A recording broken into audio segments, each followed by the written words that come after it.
Greetings, true believers. Matt Hall here with another Hidden Machine update. I have some big news, really big news. I also have a little physical media haul. I'll share this first. This is called Stag Party for bachelors only and those who wish they were. Unlike anything that's ever come before, this is a video bachelor party. I haven't watched this yet. It seems like it is just like a goofy softcore kind of TNA video. It's kind of like a gag gift kind of thing, kind of like I haven't watched this yet, but just reading the back and everything and seeing how it was presented here. And I wish they didn't put this damn price sticker on the cassettes like this. Oh, and it's not coming off clean. What a bummer.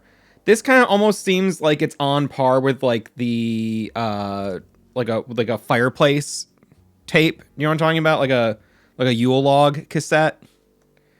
I'm trying to pull the no. Damn, that's not gonna come off. That's okay. So I'll rip that soon. The problem with tapes with nudity, and I have a bunch of really like interesting tapes that sometimes have even just a brief flash of nudity. I can't post them almost anywhere. It gets taken down, it gets flagged, and it's like, I don't know, I like finding these like little VHS oddities and reposting them, but, and I don't want to post them on like an adult site. I guess I could, but I have a bunch of just like weirdo shit that it's hard to find a place to post it. Although, what's funny is, I did post on YouTube a Jay-Z tape, Streets is Watching. I did a VHS rip of that because there wasn't a good rip of that online. Somehow, one of the biggest stars in the world, his feature-length music video film wasn't online in any sort of significant way. That has full frontal nudity in it, and that didn't get taken down. Illuminati, So this is something I got for a future video. I don't know if I talked about this already, actually. This is Get On Da Mic. This features tracks from Notorious B.I.G., Kanye West? I don't know who that is. Snoop Dogg, Ying Yang Twins, T.I., Black Eyed Peas, Sir Mix-a-Lot, M.O.P., featuring Busta Rhymes, Talib Kweli, Tupac Shakur, Dr. Dre, Lil Flip, Salt-N-Pepa, Jay-Quan, Missy Elliott, David Banner, Lil' Kim, featuring Mr. Cheeks. I don't know Mr. Cheeks. I do know Kanye. The Sugar Hill Gang, DMX, Digital Underground, and many more. So, if you don't know, I do love hip-hop. I make hip-hop. I have some rappers I've been working with for a long time now, some local guys. Eyes on the prize, size up the biggest piece of the pies. Bring the vibes to the beat so the streets can survive. The lows get deep, but the peaks hit the sky. Triple fly with some heat. And, you know, one of them is my main musical partner in the hip-hop ventures, Dust the Damager. I grabbed this. I don't even have a PS2 anymore. I gave my PS2 away. This has all the lyrics to all the songs. So this is basically like a Karaoke Stars or whatever, like, rap game. But I think I can emulate this. If not, I'll just track down on PS2. I gave it to my neighbor's kid, so I can borrow it back if I need to, I think. But I want to see how... Oh, man. DJ Green Lantern's in here. Sway. This seems so sick. I'm sure it's not that great. But anyway, I want to see how Dust performs. How, you know, a seasoned rapper performs on one of these rap games. I think that'll be a fun video to do. I got Sturgis Uncensored. Now, my mom, like, dated a couple motorcycle guys when I was a kid. Or maybe just one. My uncle was, like, a motorcycle enthusiast, although he wasn't really, like, a biker guy. I just remember him wearing a motorcycle jacket and having a bike. I think we also had, like, a bike guy who was, like a handyman that would do, like, work for my grandparents, you know, fixing various things. Like, he was a, you know, tinkerer. But then as a kid, I also remember watching WCW, was it Road Wild? But they did a wrestling pay-per-view at Sturgis, which is a big like biker gathering. This is a DVD that was published back in 2004 now, 20-something years ago. Oh, yes, of course. We have Main Street Sturgis, Ride to Devil's Tower, the Buffalo Chip Campground, Old Saloon Number 10, Interviews with Legendary Bikers, Sexy Mechanical Bull Rides, Shaving Cream Wrestling, The Girls, The Bikes, The Burnouts. This just seems like great sleaze kind of content to me. I'm very curious, and I will also, I'll rip this and post this on the Internet Archive. Got a couple other things. This is still sealed. This is from Walmart. Damage, starring Steve Austin. I've never seen this, but I just thought it'd be funny to see. It looks bad, but I'm curious to check it out. I also got Joe Jackson live in Tokyo. These were all $1.50. If you're curious, like what I'm paying for this kind of stuff, like $1.50. So this is 1988, I believe. Yeah, 1988. And I really like some Joe Jackson stuff, especially some of the live stuff I've heard. So I'm very curious to see how this is.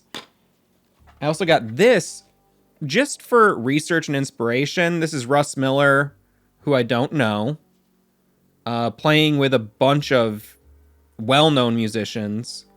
And it's an instructional version of an album. There's over 2.5 hours of instructional sessions, PDF charts and full textbook, duet play-along pieces.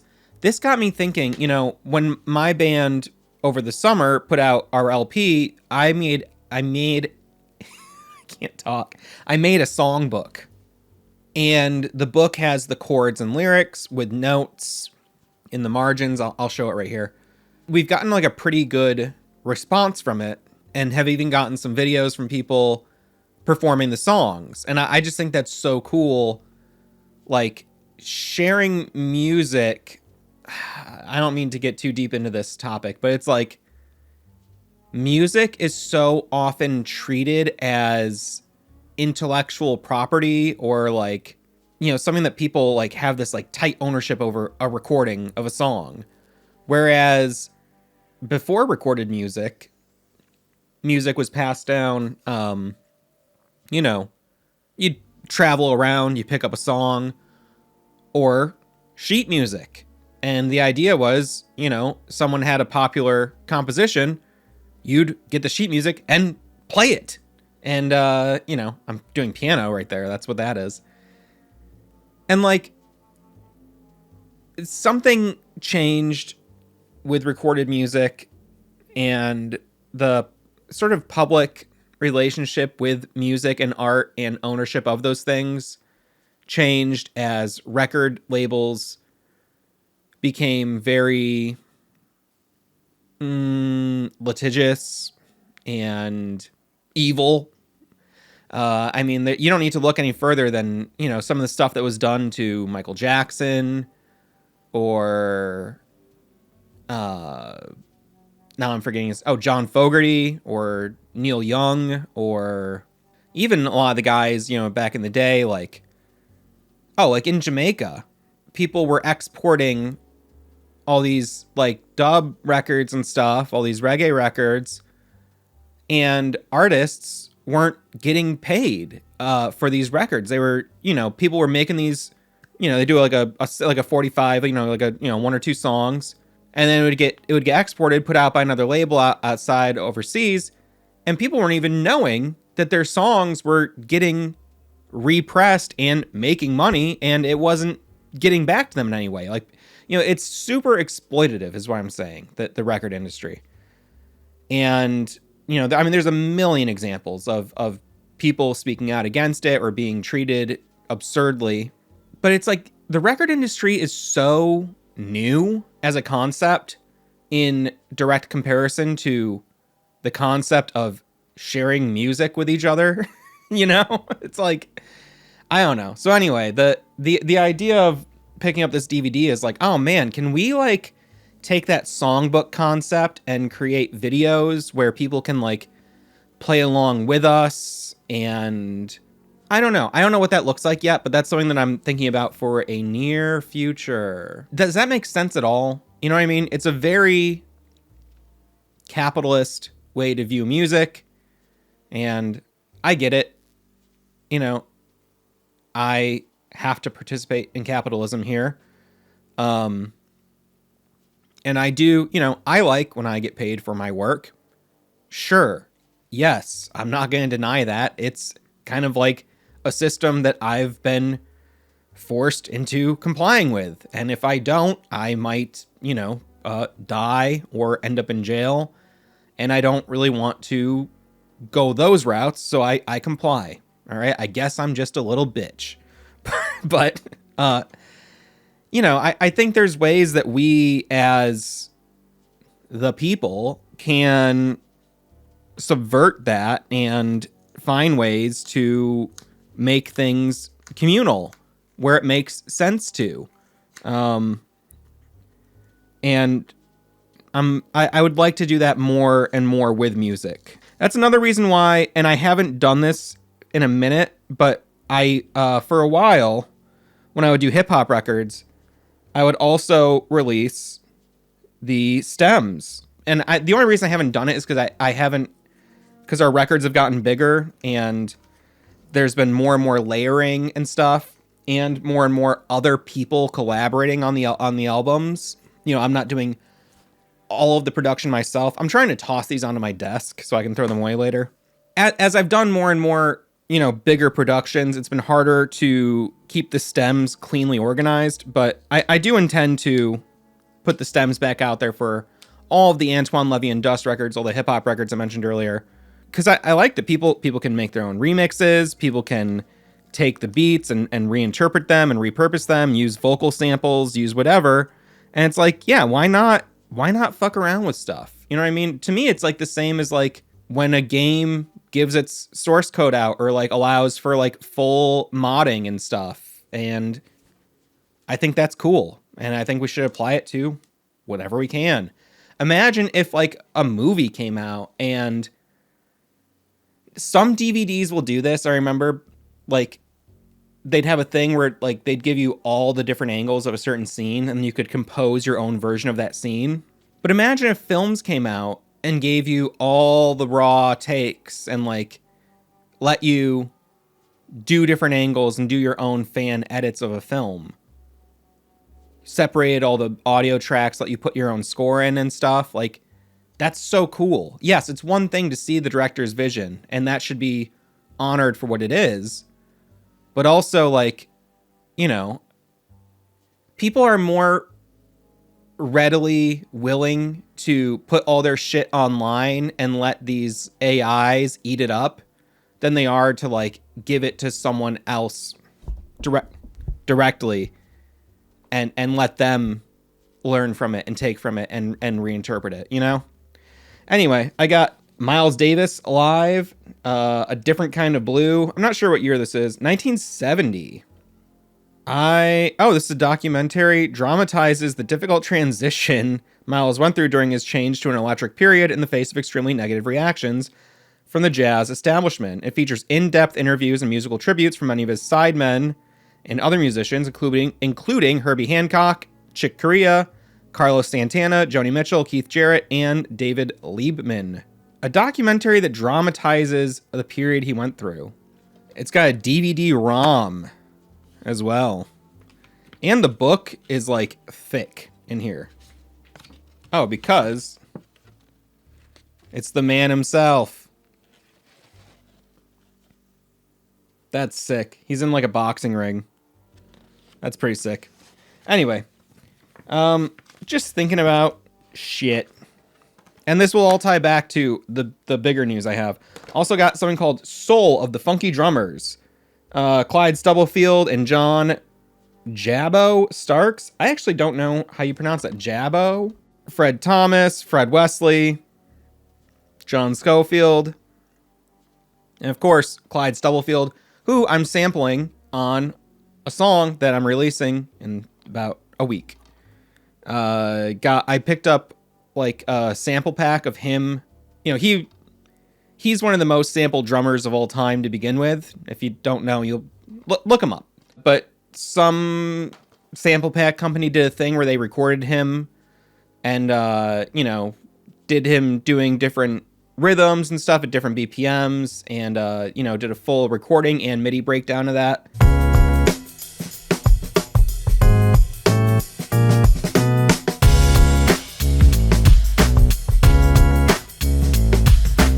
And I purchased that pack and have been having a lot of fun because I love a lot of his old classic drum breaks, but there's something really fun about putting them into MIDI and like reimagining the actual sounds of the drums while using his rhythms. Again, this idea of like, let's take it apart, let's pass it around. So this is like a drum clinic thing. It's like they're doing some instructional stuff. They're talking, they're jamming. It says it's for a DVD is for all lovers of funk. And you know what?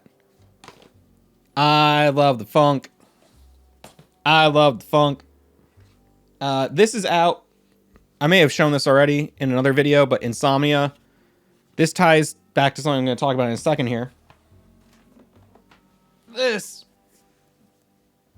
This is Frank Miller's Ronin. This book is fucking huge, but it is the original pages of Ronin as drawn by one of my artistic heroes, Frank Miller. I don't agree with everything he says and does, but in terms of guys whose drawings I like, he's one of them.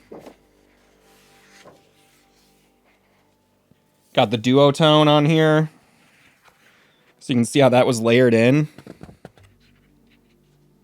Now, if you don't know, the duotone, you can see here's the page itself, and then duotone is the dot shading, the sort of like dithered stuff they put on comics. And it would come in sheets, and you would basically cut it out with an X-Acto knife and layer it over your shit. It was expensive. It was tricky. Some people used it tactfully, some people didn't. But I picked this up at Ollie's. It was the only copy there. It was on massive discount. It's like, I think I saw it on Amazon for like $2.50. I was like, I need to get that. And when I brought it up to the counter, the lady goes, "Is that a book?" I go, "Yeah." She goes, "You're gonna read all that?" I go, "Well, it's a comic book. It shouldn't be too hard to read." But yeah, she goes, "Well, wherever you read that, you better bring breakfast, lunch, and dinner with you." And then, like, my wife is, like, behind me in line, so she's checking out.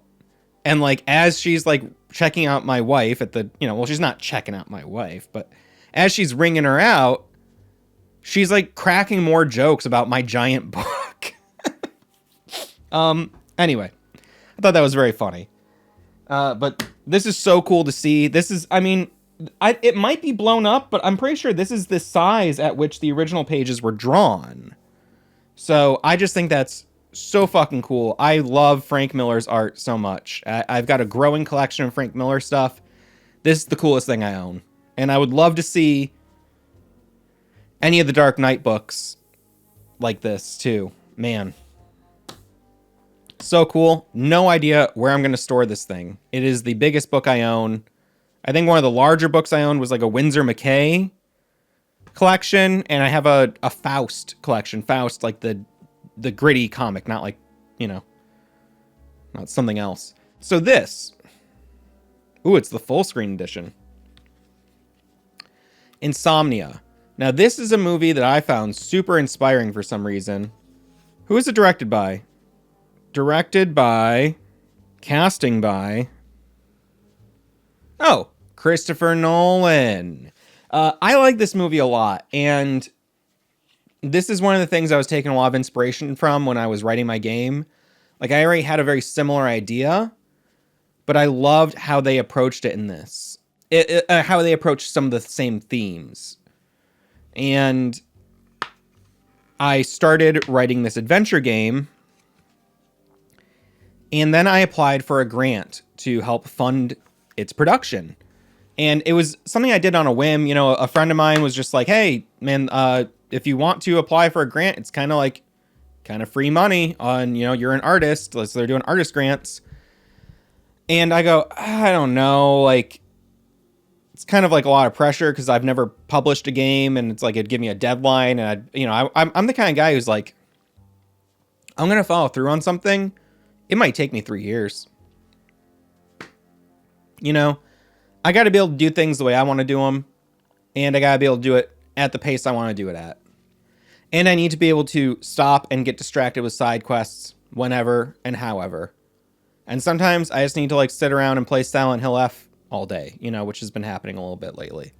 I applied for the grant, and I go, you know what? I'm not going to work on my game.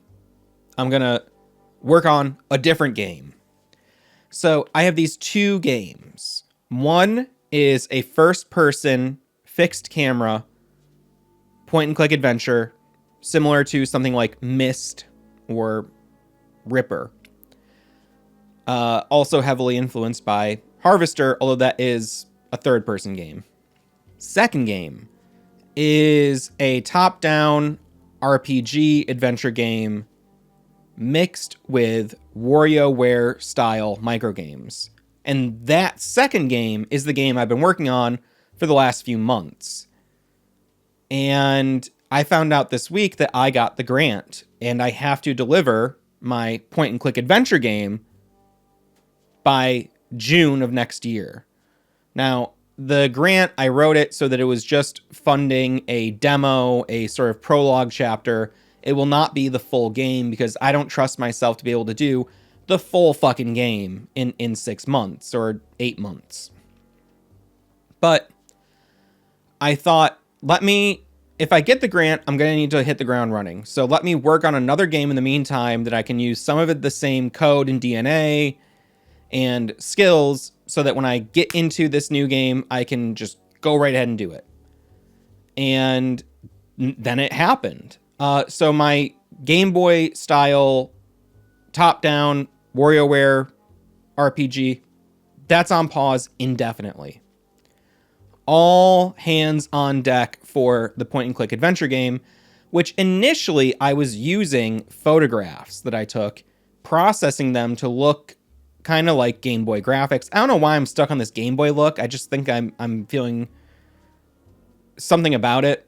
I can't really articulate, but after really thinking about the story, and it was honestly, it's 2 main scenes in the story that I just didn't, when I tried to animate them with the Game Boy look, it was so nasty. It did not look good. And I thought, well, I could, lots of games do the thing where like instead of animating something, they'll kind of like fade to black and then you hear a sound effect and then the scene changed. That's fine, and I would probably do something like that even in this game that I'm working on now, but there's certain things that need a little like a 3-second cutscene. It needs it to achieve the impact I want. So I go, I've never worked in Blender, I've never worked in 3D. And I was like, for the last like month, I've been like, oh no, if I get this grant, I'm gonna need to like learn 3D. I gotta do the game 3D. I was thinking about doing a fully 3D thing, and then I realized literally the same, like I got approved for the grant. I haven't gotten the money yet. The money comes in like a couple weeks. But I got the word that the grant was approved, and I start thinking really hard. And then I go, oh, what am I doing? I can do it with pre-rendered backgrounds, pre-rendered scenes, do light animation here and there, but it will be fixed camera. It won't be the kind of thing where you have a full 3D, full navigation. It will be fixed perspective, first person, you're clicking on stuff, interacting with it. It will still be very story rich, very deep in lore, deep in things to find. But I just couldn't, I can't in 6 to 8 months learn 3D on that level. I can in 6 to 8 months render 25 pretty fucking good looking 3D scenes and use them as the basis for an old school point and click game. And that's what I've started doing. So this week I started learning Blender. I'm using pre-made assets that are modular, like kind of just snap together kind of things. And then I'm adding my own textures and decals and, you know, modifying it so it looks like my own.